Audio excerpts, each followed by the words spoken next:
Hyderabad Masab ట్యాంక్లోని municipal commissioner కార్యాలయం ముందు ఆందోళనకు దిగారు తెలంగాణ పట్టణ పేదరిక నిర్మూలన సంస్థ ఉద్యోగులు. బీఆర్ఎస్ కార్మిక విభాగం ఆధ్వర్యంలో వేలాది మంది ఉద్యోగులు మున్సిపల్ కమిషనర్, డైరెక్టర్ కార్యాలయం ముందు ఆందోళనకు దిగారు. గత 7 నెలలుగా జీతాలు రావడం లేదని ఆందోళన వ్యక్తం చేశారు.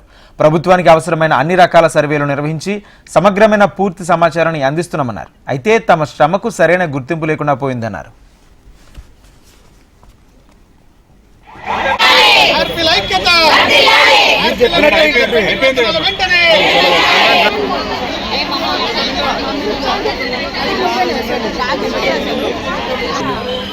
సంతాన్ చేస్తారు.